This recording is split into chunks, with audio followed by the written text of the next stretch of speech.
it amazes me the number of scandals this corrupt government has been embroiled in since 2015. And I uncovered, along with my Conservative colleagues, yet another one last Thursday. Let's remember what happened. About a year ago, the Conservative Party brought forth a motion in the House calling for the Auditor General to do a review of the $54 million boondoggle of the ArriveScam app, as we now call it. Not the ArriveCan, but the ArriveScam app. It passed the House. Liberals, of course, voted against it because they don't believe in transparency and accountability. So I was asked last Thursday to attend the Public Accounts Committee to participate in a Q&A with our Auditor General. The Auditor General, of course, is about to release her report into the circumstances behind the awarding of that contract. But as a result of recent news releases regarding the RCMP now investigating circumstances behind the granting of the contract and the consultants used by the Government of Canada to facilitate these contracts, it caused our chair, John Williamson, our Conservative chair, to call an emergency meeting.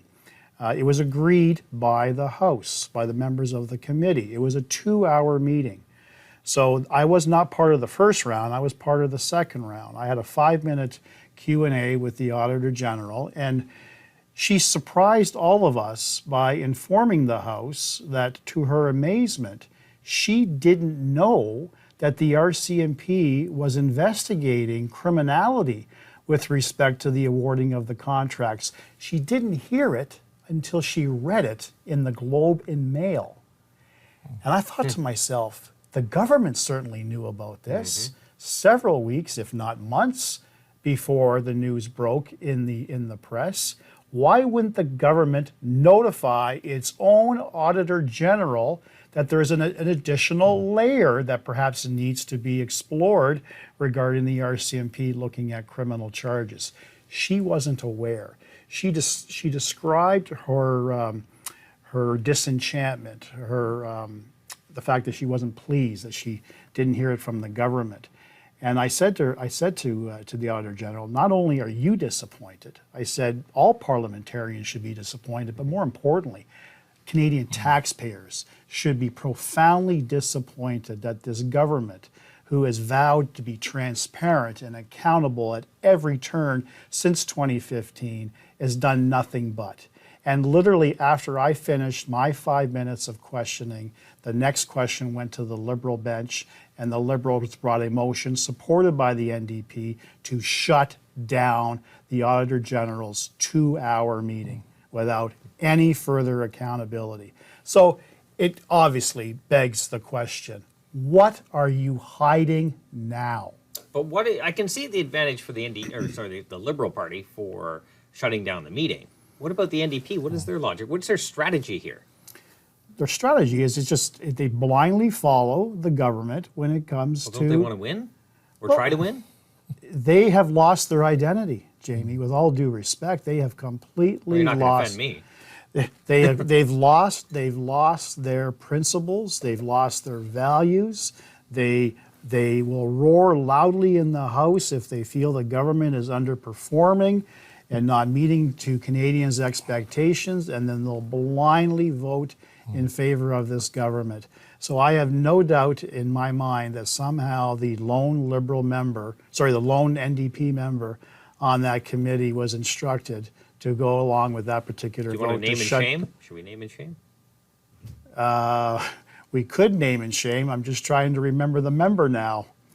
May come to me. All right, 2 in the morning it'll come to you. It may come to me. All right, so this is an app that some independent designers put their heads together on a weekend and said they could do it for $250,000, right, give or take.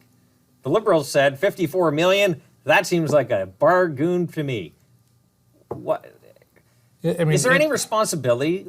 Is there any responsibility for these tax dollars? Since government has nothing until it's taxed from somebody. Exactly. So taken from somebody who put in a hard day's work, and then, yeah, $54 million sounds like a good deal. You know, and thank you for your efforts on that committee, Larry. It really brought a lot of things home for me. You know, we all lived through the pandemic, and the governments, they had all this money. You know, they had the will of Parliament to spend, and what did they do? They spent indiscriminately. They spent on a lot of things that we agreed as conservatives that were necessary to keep businesses and individuals, financially sound. But the ArriveScam app is certainly an example of the wastefulness. And we can go through literally billions of dollars. And the Auditor General said before that there's how many billions of dollars unaccounted for in COVID spending? Yes. We don't 40%.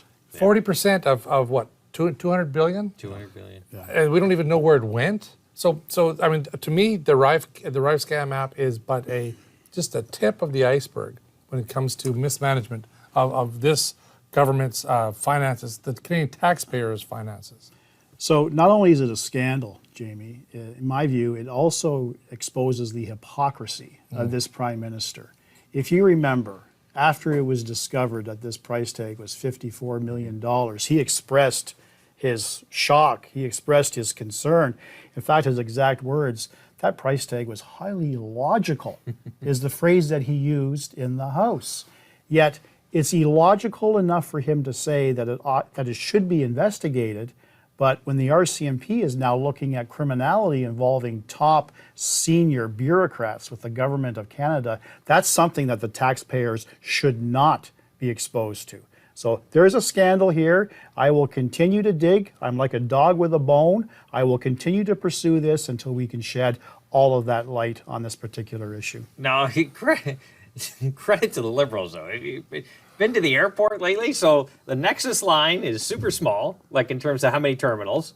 The regular line for when you're coming through to check in on an international flight is a little bit bigger, but it's still pretty small. And then in the ArriveCan side, it is massive, but it's empty. Nobody is using this app, but they are almost doing it on purpose to force people to try, just like somebody please use the app and we have all these machines for you to check yourself through. Exactly. This is how desperate they are. Yeah. It is unbelievable.